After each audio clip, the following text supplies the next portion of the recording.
what are some of the other big life lessons?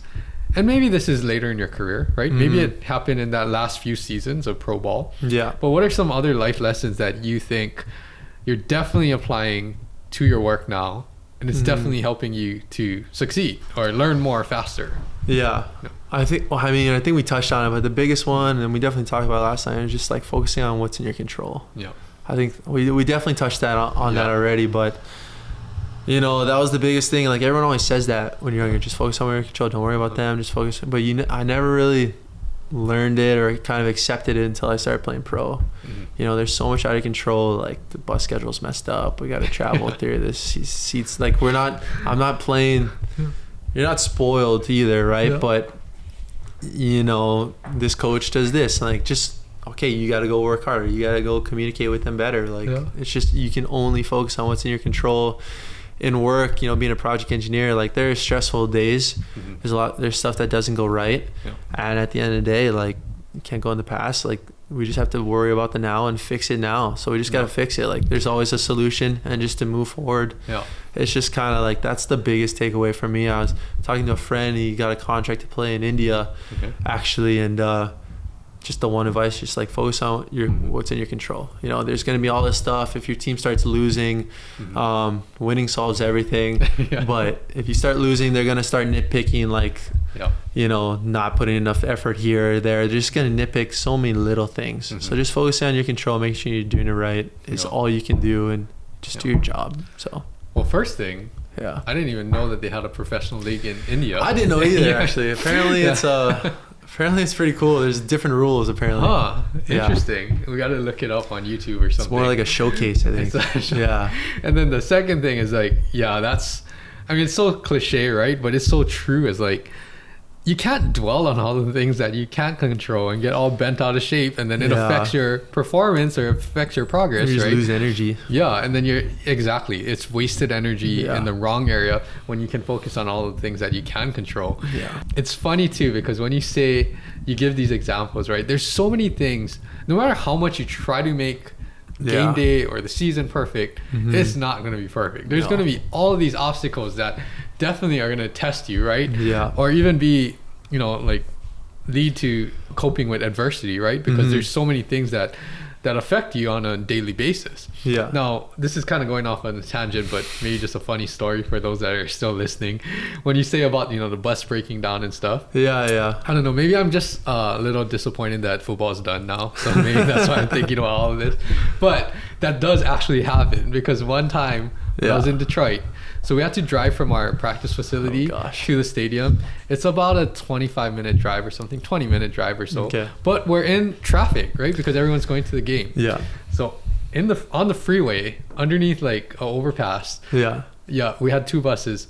The bus that I was on actually stalled in traffic. So then we're like, okay. So then they're sending another bus. Yeah. So it was like a little kind of more narrow section of the freeway. So it was only like 3 or 4 lanes. Yeah. So we had 2 buses stopped, and we were all getting off the bus on the freeway with the police escort. And we have to move everything from bus 2 to bus 1 and wait for another bus. And then everyone's watching us like, this is so sad. But that's exactly the kind of things that happen. I think it happens to everybody. It's real, that it's like, no matter how much you try to plan things perfectly, no one can predict that the bus is going to stall, right? It's like, you would think that it's just like operating. And then there's guys who are like, all right, I know it's 25 minutes to the stadium. I'm going to listen to like these 5 songs or whatever, like these 10 songs in order. Like this is my routine, right? And then as soon as something goes on, it's like, all right, I don't know what songs, what other songs to listen to. And like they get thrown out of the routine, and it kind of like just messes them up totally in the head.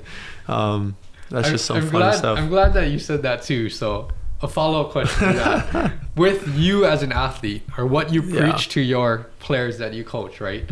Are you one that believes everything has to be so regimented before a game and, you know, like superstitious in a way? Or are you just more like, no, I just want to be as relaxed as possible so I can perform? Because that's an interesting thing. It's usually I think one end of the spectrum. My personality type is very OCD and very kind of like processed. Like I'm an engineer, so that's just how my brain works. You know, like I remember like we had brought in a psychologist in college, and they were talking about like just eating pasta every time, like just having the same meal. like having that routine.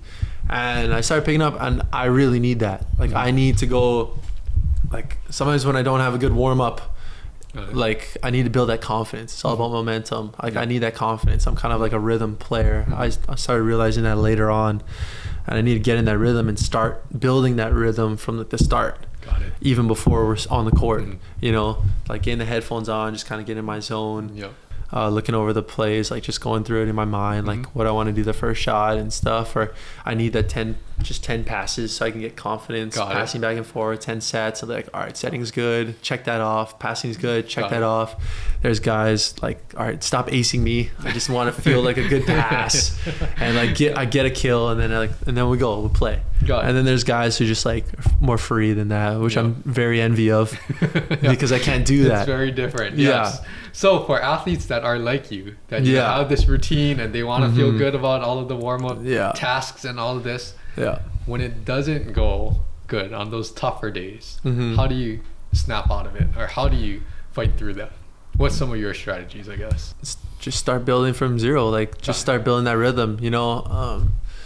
It'll be like that warm up it's a very long warm up, but like you're playing and maybe your teammate blocks you, and you, like, you know, one day you get a kill, and then you have so much momentum. Your first set in the real game, you like bounce the ball, and that's just not realistic to like expect to bounce the ball. So no matter how it goes, like smart first shot. That's why I kind of always talk to my girls coaching, like first serve, smart first serve, smart first swing, and then let's go. Because if we make an error, we start overthinking, we start snowballing. Same with passing. Like they're not gonna, even though we watch a lot of film, like they're not gonna serve their strongest serve on their first serve. Like let's be realistic. Like it's gonna be in. So let's just be smart. Like just play smart and play simple. That's basically it. No, there's a lot of great things there.